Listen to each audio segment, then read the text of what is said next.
जो झूठी बात करे चारों तरफ बदनाम करे। जो झूठी बात करे चारों तरफ बदनाम करे। इन बिन उनको क्षमा करो, इन बिन उनको क्षमा करो। भजन करूं मैं भजन करूं, नाम मसीह का लेता रहूं। हाथ पकड़ ले प्यार मसीह, राह दिखा दे जो है सही। हाथ पकड़ ले प्यार मसीह, राह दिखा दे जो है सही। तेरे पीछे पीछे चलूं, तेरे पीछे पीछे चलूं। भजन करूं मैं भजन करूं, नाम मसीह का लेता रहूं। भजन करूं मैं भजन करूं, नाम मसीह का लेता रहूं। दुश्मन मुझको मेरे सताए, दोस्त व झूठे मुझ पे लगाए। दुश्मन मुझको मेरे सताए, दोस्त व झूठे मुझ पे लगाए। इन बिन उनके लिए दुआ करूंगा, इन बिन उनके लिए दुआ करूंगा। भजन करूं मैं भजन करूं, नाम मसीह का लेता रहूं। भजन करूं मैं भजन करूं, नाम मसीह का लेता रहूं। भजन करूं मैं भजन करूं, नाम मसीह का लेता रहूं। हाथ पकड़ ले प्यार मसीह, राह दिखा दे जो है सही। हाथ पकड़ ले प्यार मसीह, राह दिखा दे जो है सही। तेरे मैं पीछे पीछे चलूंगा, तेरे मैं पीछे पीछे चलूंगा। भजन करूं मैं भजन करूं, नाम मसीह का लेता रहूं। हालेलुया। मैं भजन करूं। हालेलुया। दाऊद कहता है, जब मैंने परमेश्वर का भजन किया तो मुझे किसी बात की शर्मिंदगी नहीं करना है, क्योंकि यीशु ने कहा जो मुझे ग्रहण करता है तो मैं पिता के सामने से ग्रहण करता हूँ। इसलिए जो मुझे यहाँ ला जाएगा मैं स्वर्ग में अपने परमेश्वर सन्मुख ला जाऊंगा। इसलिए दाऊद कहता है, मैं 7 बार परमेश्वर से प्रार्थना करता हूँ और उसकी आराधना स्तुति करता हूँ। और वो तीसरे पहलू अभिषेक में था। इस दुनिया के बड़े बड़े राजाओं में वो एक कहलाया। हालेलुया। और परमेश्वर अभिषेक दास कहलाया। इसलिए आराधना परमेश्वर के एक भाग है। हालेलुया। तो प्रभु की स्तुति हो। हमारे साथ आप सब परमेश्वर के साथ में एक और आराधना गीत गाएंगे। रब की होवे सना हमेशा, रब की होवे सना। हालेलुया। रब की होवे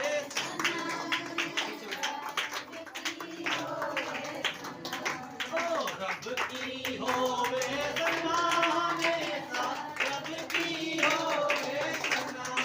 हालेलुया। रब की होवे सना हमेशा, रब की होवे सना। रब की होवे सना हमेशा, रब की होवे सना। रब की होवे सना सनाई, रब की होवे सना सनाई, उसके नाम की सनाई।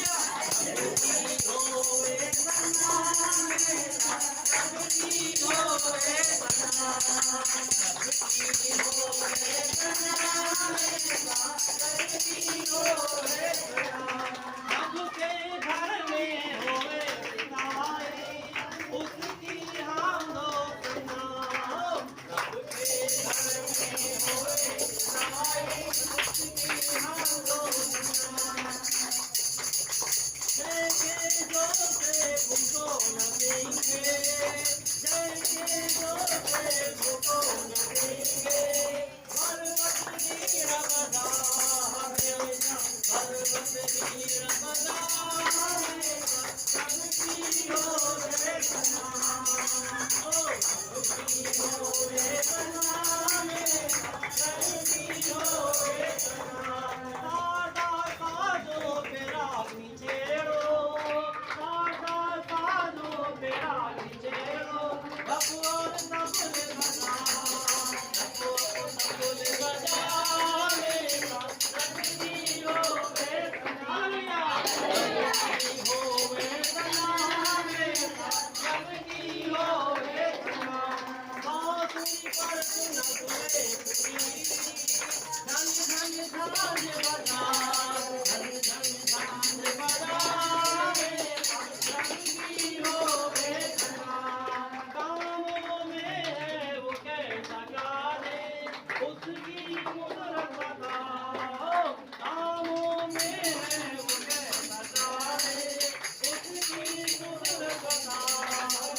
आराधना कर रहे थे, लिखा जेल के दरवाजे टूट गए और देवलियां खुल गई और दरोगा ने भी विश्वास किया यीशु प्रभु। हालेलुया।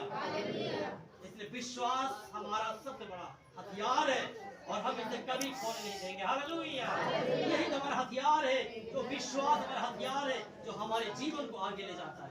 प्रभु की स्तुति। आप सब बैठ जाए। हालेलुया। आमीन। आप सब मेहरबानी से बैठ जाए।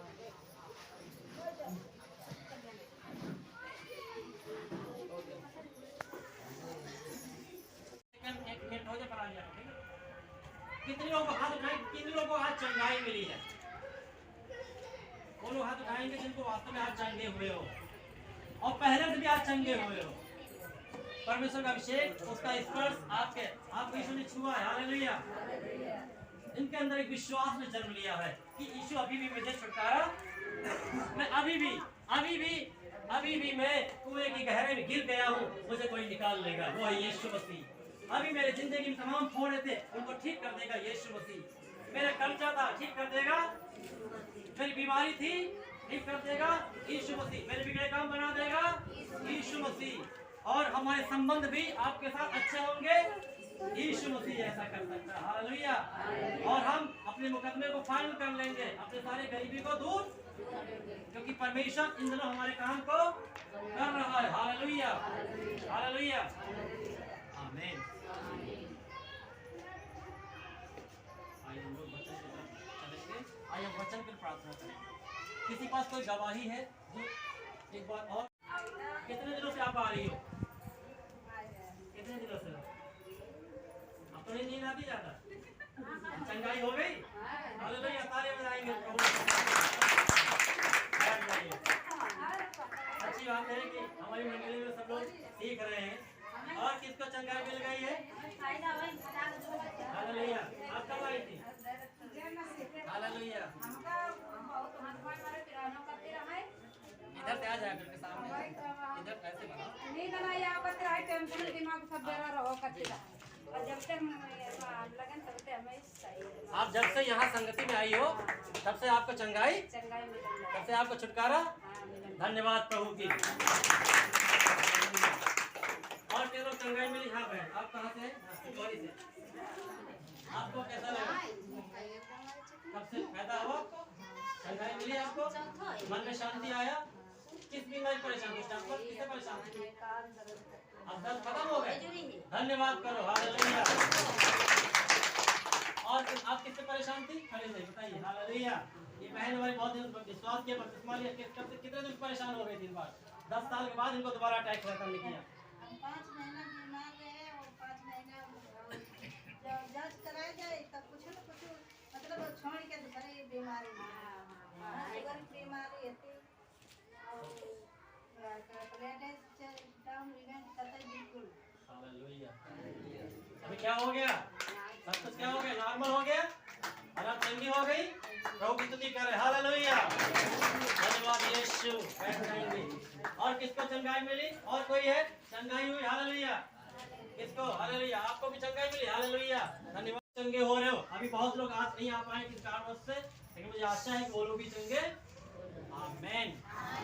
सबसे ज्यादा परमेश्वर हम सबको चंगा कर रहा है प्रतिदिन अपने वचन द्वारा और अपने विश्व और अपने वचन और संगति द्वारा। हालेलुया। जितना हमारा विश्वास बढ़ रहा, हम सब चंगे होते जा रहे हैं। आइए हम धन्यवाद करेंगे सारी चंगाइयों के लिए। प्रभु परमेश्वर धन्यवाद करते हैं जितने भाई बहनों को आपने चंगा किया है। धन्यवाद। छुटकारा दिया। धन्यवाद। और आज दिन हरदोई में जितनी भी कलीसियां हैं, उनमें जो सेवक लोग तेरा काम करें, उन सब के लिए हम धन्यवाद देते हैं। सब एक मन हो, एक शांति से हो और उनके काम बढ़ते चले जाए। उद्धार काम उनकी जिंदगी में होता चला जाए। उनकी कलीसिया बढ़े और सब उन्हें फलवंत लाने वाले, और इस मंडली को भी आशीष करे। सब चंगे हो रहे। धन्यवाद यीशु के नाम में। आमीन। पिता परमेश्वर, मैं आज दुआ करना चाहता हूँ कि प्रभु आज के वचन को शेयर करने वाली और सहायता करें और उनके विश्वास को दृढ़ करें यीशु के नाम में। आमीन।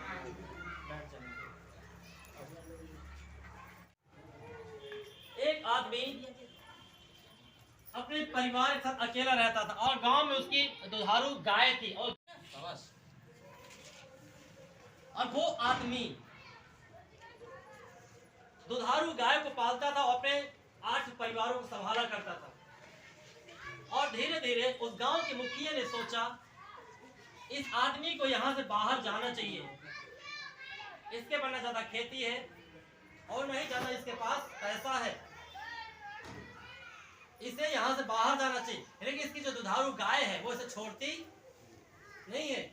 और उस मुखिया ने एक दिन उसके साथ बुरा बर्ताव का बहाना करके उस गाय को उसे छोड़ दिया और गाय उसकी जो उसका सहारा था वो भी छिन गया। घर जैसा घर नहीं था और उसने उस गाय के सहारे उसे बुरा भला कहा होगा, पर उसे पता नहीं चला मेरी गाय कौन चुरा ले गया है। और वो जानता था इस मुखिया के अलावा कोई काम नहीं कर सकता है, फिर उसने नहीं बताया। और थोड़े दिन के बाद जब वो गांव घर परिवार को छोड़ा तो शहर में भटकता रहा और वहां पर एक झोपड़पट्टी बना ली शहर के किनारे।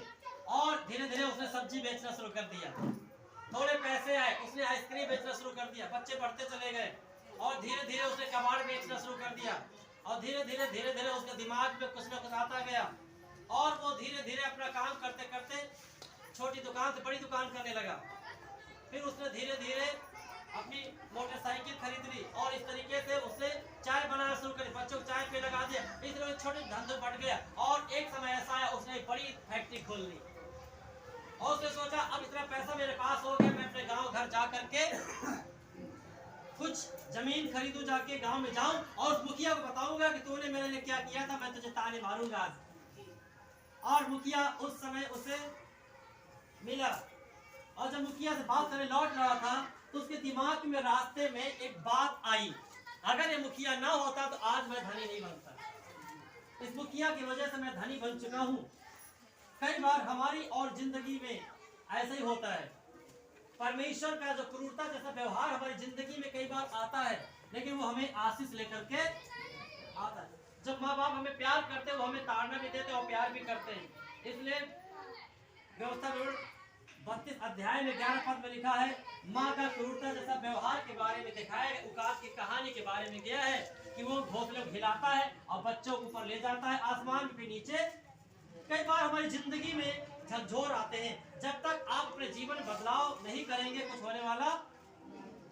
मैंने अपनी जिंदगी को बदलाव करते हुए यहाँ तक पहुँचा, अपना घर अपना परिवार छोड़ कर इस शहर तक पहुँचा और प्रभु ने बदल दिया जिंदगी, एक नए कल में परमेश्वर ने ढाल दिया और अब सब कुछ क्या हो चुका है, बदला हुआ है। और आपका भी सब कुछ बदला हुआ है। आपके कपड़े पहनने तरीका आ गया, आपको जय मसीह करना तरीका आ गया और यीशु को पहचानना आ गया और आपको यीशु मसीह के बारे में ज्ञान आ गया। आप सब नए लोग थे, धीरे धीरे क्या हुआ, बड़ा बदलाव आया। पुराने लोग आए सीखकर दूसरी जगह चले गए और एक नया बदलाव। आप अपने को बदलना नहीं चाहते, अपनी जिंदगी को छोड़ना नहीं चाहते, तो इसलिए हमें क्या करना पड़ेगा जिंदगी में। अगर मैं अपना घर न छोड़ूं, अपना परिवार न छोड़ूं, तो क्या बदलाव आएगा। कई तरीके की जिंदगी हमारी समस्याएं आती हैं। कुछ लोग वहीं पर हैं, आशीषित है, लेकिन कुछ लोग आगे गए, सबके पास अलग अलग दान और वरदान है। इसलिए हमें परमेश्वर की क्रूरता के जैसा जो व्यवहार है हमें कई बार बहुत अच्छा। अगर वो किसान अपने घर को न छोड़ता तो आज क्या होता, वहीं पर आज बहुत से हमारे भाई बंधु लोग हैं अपने अंदर बदलाव नहीं चाहते। और कई ऐसी चीजें हैं, क्या जो चीज अगर 2 किलोमीटर अंदर बिक वही अगर रोड पर आ जाए तो कितना अच्छा रहेगा।